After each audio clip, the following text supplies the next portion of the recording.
Meu nome é Juliana Oliveira Nascimento, sou advogada, especialista em compliance, governança corporativa e empresarial. Eu gostaria de registrar ao Observatório Social a minha honra de fazer parte deste projeto, um projeto no qual eu acredito na promoção de integridade para este país e exaltar que vocês acompanhem a atuação do Observatório Social, vejam se tem na sua cidade e registro aqui os meus agradecimentos e uma honra de estar aqui falando acerca de certificações de compliance. Do que seria o compliance e da onde ele veio inicialmente?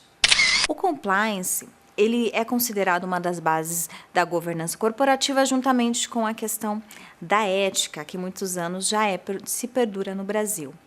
Mas ainda em muitas empresas não tinha ainda a cultura de compliance, tendo em vista que nós não tínhamos uma legislação específica nesse sentido no ordenamento jurídico brasileiro. Foi quando, em 2013, veio a Lei Anticorrupção.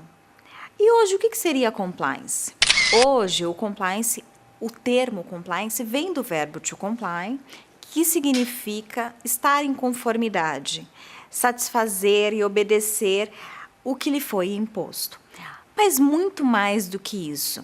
O compliance ele vem para mitigar riscos, ele vem para trazer uma boa reputação, preservar a reputação da tua empresa, trazer um valor e apresenta uma grande vantagem competitiva hoje para os negócios no mercado. Então, realmente é um diferencial. No que diz respeito ao histórico, da onde vem e do que seria o compliance, brevemente pode-se relatar que, para as multinacionais, no caso, o compliance seria algo, vamos dizer assim, um pouco mais comum, tendo em vista que está dentro da cultura delas, em decorrência até da cultura dos seus próprios países. Nesse sentido, o Brasil vem agora com essa cultura, mas que advém de algo que já vem de mercado. No caso, em 1913, nós podemos destacar o início da atuação do sistema financeiro. Em 1972, um importante caso ocorreu dos Estados Unidos, que foi o caso Watergate, com o presidente Richard Nixon, em que houve um escândalo a respeito de corrupção ali naquele país e outras situações que corroboraram para a promulgação da primeira normativa anticorrupção do mundo, que no caso seria o FCPA, o Foreign Corrupt Practices Act, dos Estados Unidos, em 1977. Na sequência, nós tivemos um movimento mundial muito grande na questão do combate à corrupção. Muitos países ainda detinham nos seus negócios ainda práticas ainda nesse sentido. Foi quando a legislação dos Estados Unidos veio trazer uma mudança, e o próprio país uma mudança para a cultura no mundo, fazendo com que os organismos internacionais viessem a fazer com que todos tivessem uma mesma postura nesse sentido em todo o planeta.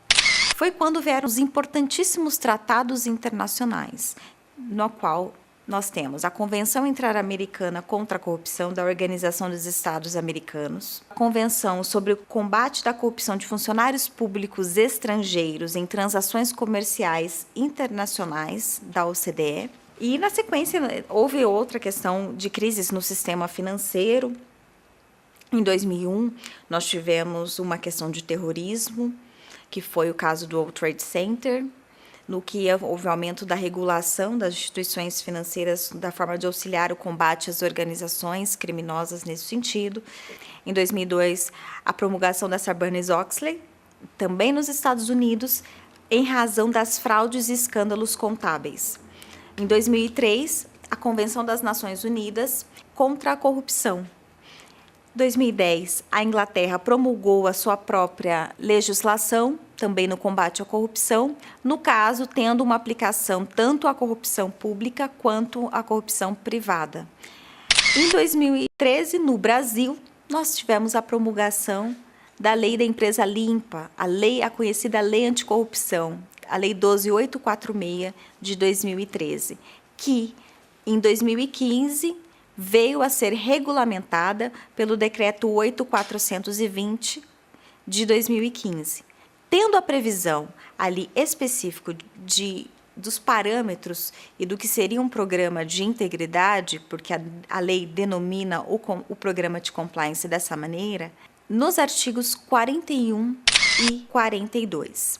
Então, o que abrange a nossa Lei 12.846? Ela dispõe sobre a responsabilização administrativa e civil de pessoas jurídicas pela prática de atos contra a administração pública, nacional ou estrangeira. No caso, o programa de integridade dentro da lei, ele consiste, conforme o artigo 41, no conjunto de mecanismos e procedimentos internos de integridade, auditoria e incentivo à denúncia de irregularidades, na aplicação efetiva de códigos de ética e de conduta, políticas e diretrizes com o objetivo de detectar e sanar desvios, fraudes, irregularidades e atos ilícitos praticados contra a administração pública nacional e estrangeira. Ainda destaca a lei que o programa ele deve ser estruturado e aplicado e atualizado de acordo com as características e riscos das atividades de cada pessoa jurídica. No caso, devendo garantir o aprimoramento e adaptação do referido programa, visando a garantir a sua efetividade, ou seja, sempre o programa tem que ter um monitoramento e um aperfeiçoamento contínuo.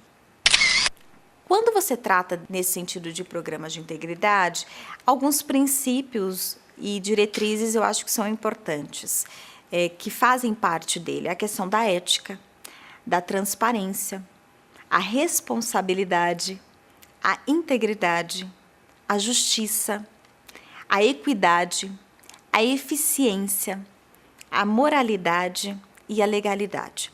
Então, são algumas diretrizes que fazem parte de um programa, que vem a trazer o quê? Prevenção, resguardo da reputação e da imagem corporativa e agregando valor de mercado.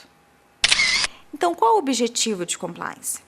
Tratamos a respeito da mitigação dos riscos, detectar e sanar quaisquer desvios, atos ilícitos, fraudes e irregularidades, combater e blindar a respeito da corrupção, fomentar a cultura da ética, integridade e compliance internamente com todos e com os stakeholders. Quem seriam os stakeholders?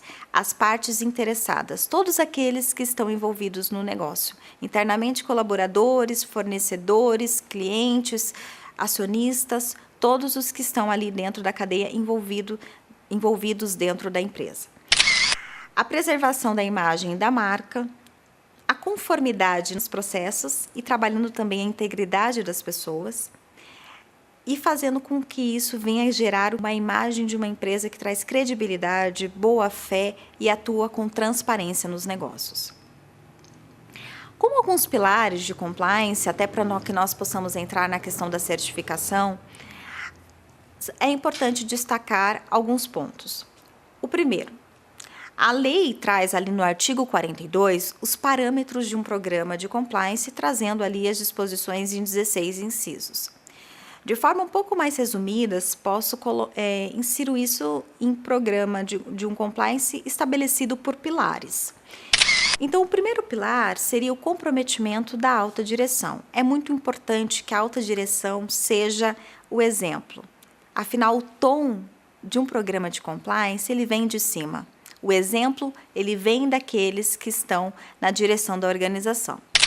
A área de compliance. A área de compliance, ela vai estar de acordo com cada organização, da forma que ela acha ideal ser estruturada. Normalmente, indica-se que a área seja uma área fora, independente, mas o principal é que o profissional de compliance tenha independência, porque ele tem que atuar com independência para que ele possa atuar de forma adequada dentro do viés corporativo. No caso da avaliação e gestão dos riscos, é muito importante destacar que é um ponto crucial no programa de compliance. Por quê? É o momento que você tem a oportunidade de identificar quais são, dentro dos seus processos, os gaps, as aberturas, as brechas que podem trazer algum problema para a sua organização. Então, fazer uma adequada gestão de riscos é bem importante, até porque ela vai ser a base para que você possa construir um código de conduta, um código de ética que seja adequado. Então, a construção de políticas de compliance que sejam adequadas à realidade da sua organização e os procedimentos que necessitam ali serem implementados. É neste momento que você vai estudar e identificar tudo de acordo com a estratégia corporativa, com a estratégia da sua organização. Porque um programa de compliance, ele tem que ser adaptado e eles têm que ser implementados de acordo com a sua missão, visão e valores. Controles internos é muito importante com a implementação, com as políticas, ter os controles internos no que diz respeito à área de compliance e todo o programa.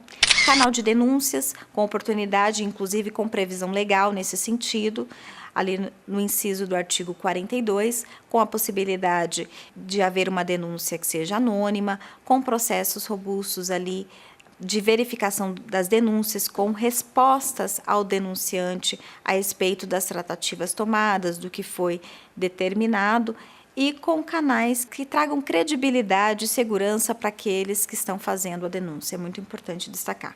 Treinamento e comunicação, treinamento acerca do programa, acerca da importância, sempre trazer as comunicações do que seria relevante dentro de um programa de compliance na organização, trabalhando junto com áreas como marketing e publicidade, para que venha construir um programa de acordo com a organização e, principalmente, que a comunicação seja efetiva, que o treinamento escolhido, a forma de treinamento escolhido de acordo com o tamanho também da organização, porque isso é muito importante ressaltar, seja adequado àquilo que o programa de compliance da tua organização vai propor.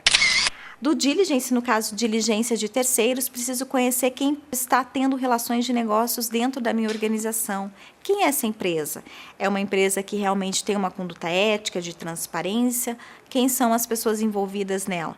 Isso é muito importante conhecer. Os processos de due diligence são bem robustos e são um dos pilares importantes a serem observados dentro de um programa de integridade, um programa de compliance. Monitoramento e auditoria, fazer o acompanhamento do programa, o programa passar por uma auditoria a respeito da sua eficácia, da sua eficiência dentro da organização. Isso é muito importante. A questão das investigações internas, quando ocorrem as denúncias, sejam essas investigações pela área de compliance, tendo ali muitas vezes uma participação do comitê de compliance quando ele é instituído na organização, e fazerem os processos ali de modo que, dentro das investigações, os relatórios e tudo que for ali consubstanciado seja apresentado de forma muito clara, de forma muito objetiva e que seja feito com processos muito bem delineados.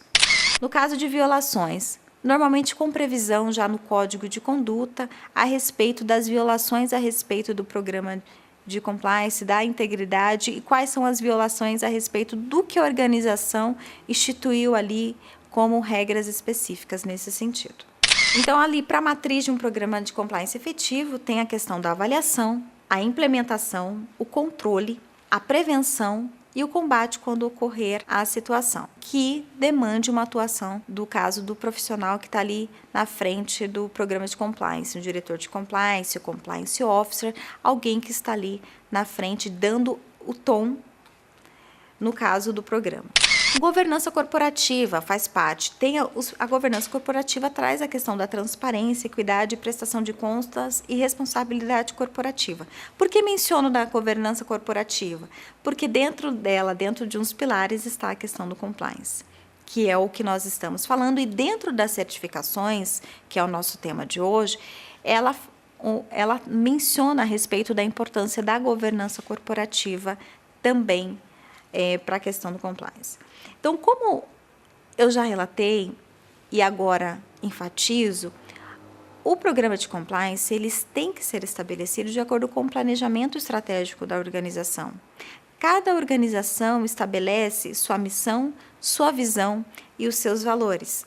E essas são as bases de implementação de um programa de compliance, porque ele tem que estar de acordo com a cultura organizacional, com a governança corporativa da organização. Então, a estrutura de um programa tem que estar focada, sim, na estratégia corporativa também.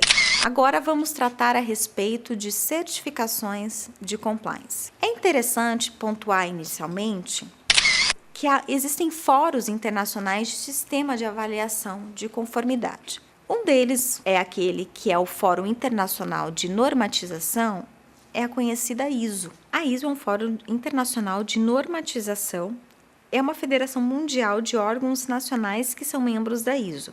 No Brasil, nós temos a Associação Brasileira de Normas Técnicas, que tem a sua vinculação com a ISO. Esse é um fórum internacional de normatização. E há também um fórum internacional de acreditação, que no caso é a International Accreditation Forum. A acreditação é uma avaliação independente de organismos de avaliação de conformidade contra normas reconhecidas a fim de assegurar a sua imparcialidade e competência.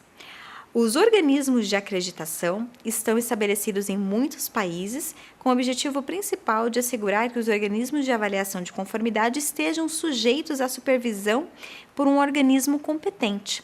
A supervisão, no caso no Brasil, é realizada para Fórum Internacional de Acreditação pelo Inmetro. Também um fórum para a harmonização e reconhecimento global dos treinamentos dos registros dos auditores. É o International Personal Certification Association. No caso, eles são os representantes internacionais para trazer diretrizes aos países para a certificação de profissionais, no caso, auditores. No Brasil, quem tomou essa certificação, quem é representante aqui, é a ABEND, que tem o registro dos auditores certificados no Brasil. No que diz respeito à normatização ISO, e agora entrando e tratando a respeito de certificações de compliance, nós temos a respeito de certificações de compliance a ISO 19600, que é a de compliance, e a 37001, que fala a respeito de antissuborno. Destaca-se o seguinte: na estruturação dos programas e na estruturação das ISOs, elas são sistemas integrados, porque a ISO possui uma padronização para todas as ISOs. Então, se eu tenho a ISO de processo da qualidade, que é a 9001, eu tenho a ISO 31000, que é a respeito de riscos, todas essas têm um padrão, assim como a ISO 19600 e a 37001 de antissuborno. Então, qual que seria esse padrão de estruturação que a ISO determina? Desses itens, claro que ele abre outros subitens e outros aspectos que são delineados dentro desses tópicos que eu vou mencionar a vocês.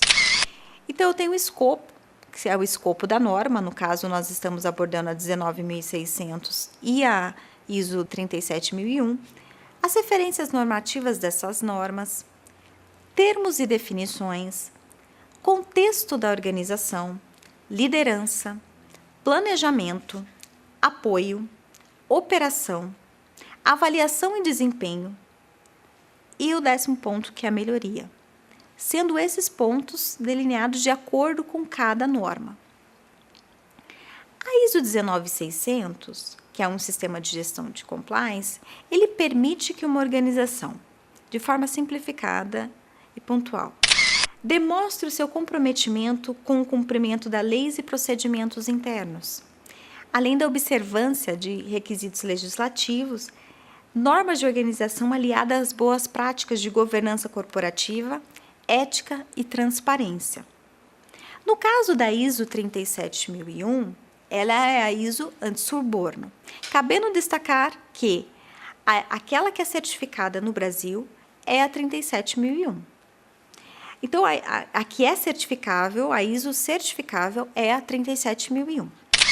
Na ISO 37001, no caso, o suborno e o termo suborno é usado para se referir à oferta, promessa, entrega, aceitação ou solicitação de uma vantagem indevida de qualquer valor, que pode ser financeiro ou não, direto ou indiretamente, e independentemente de posição, em violação às leis aplicáveis, com incentivo ou recompensa para uma pessoa que está agindo ou abstendo-se de agir em relação ao desempenho das suas funções.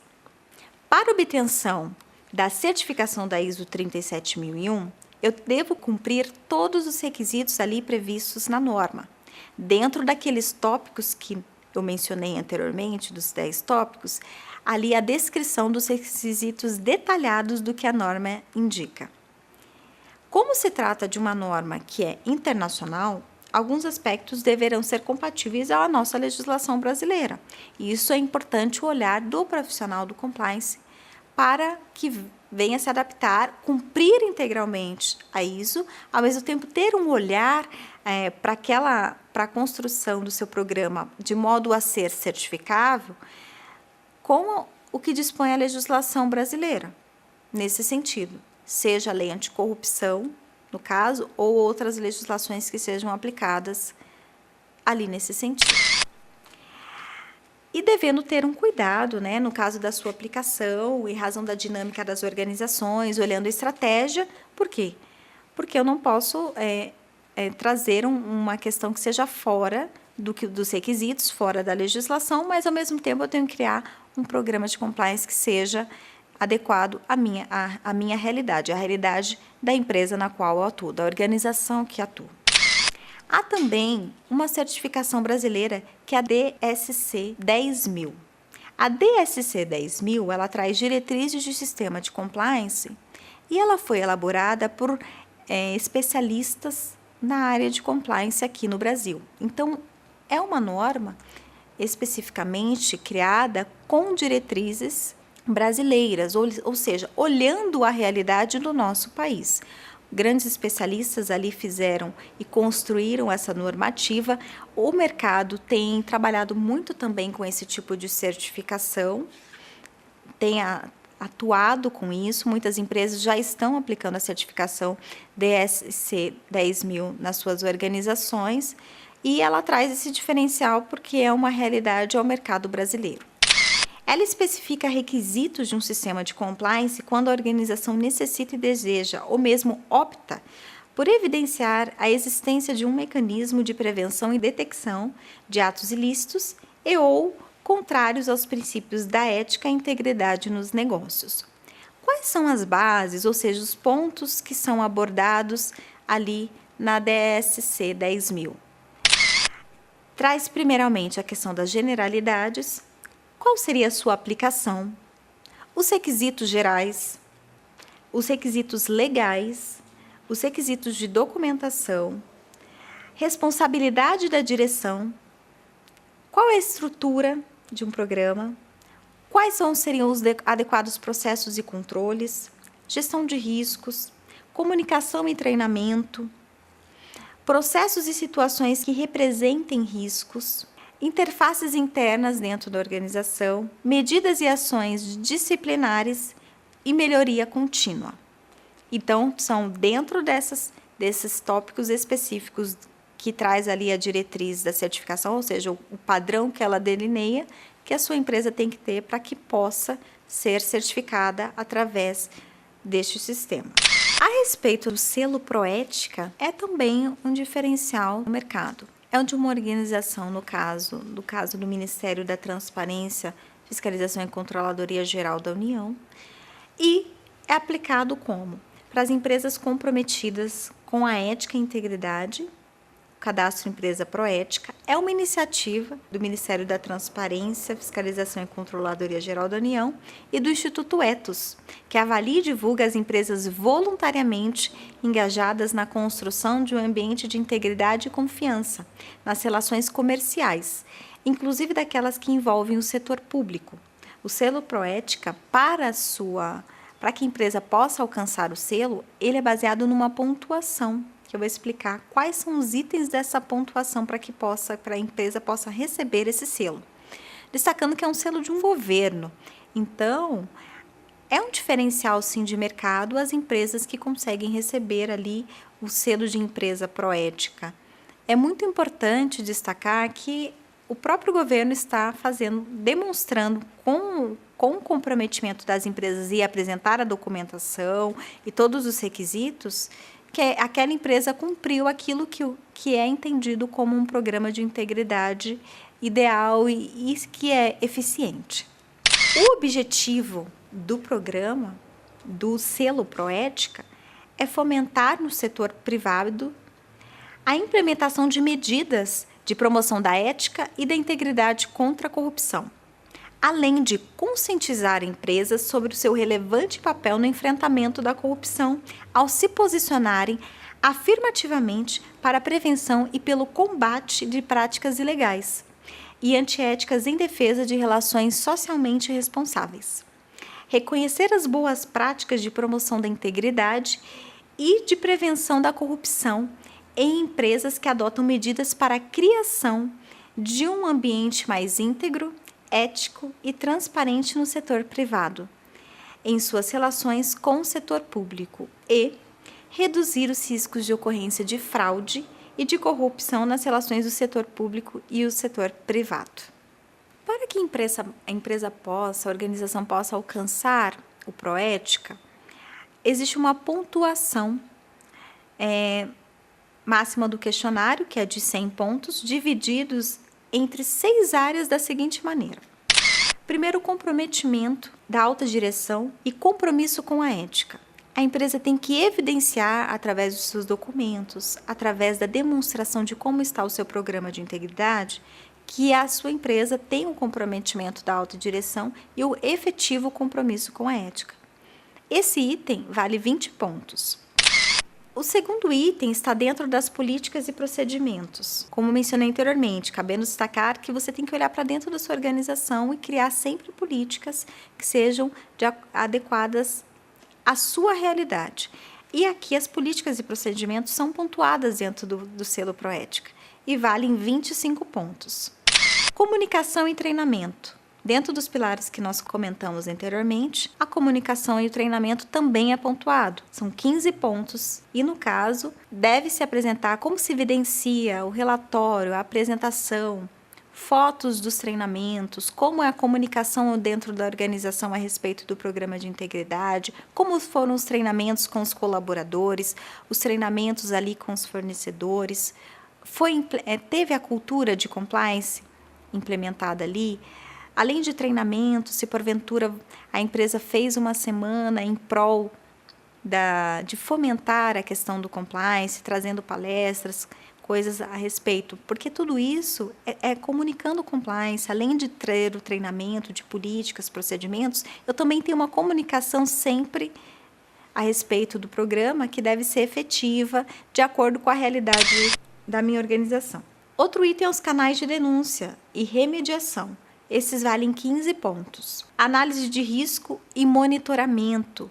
Evidenciar isso também. Por isso que ter procedimentos, processos bem definidos, formas de evidenciar, indicadores, tudo isso corrobora para que você possa apresentar para obter a pontuação ali, que no caso é de 15 pontos para este item.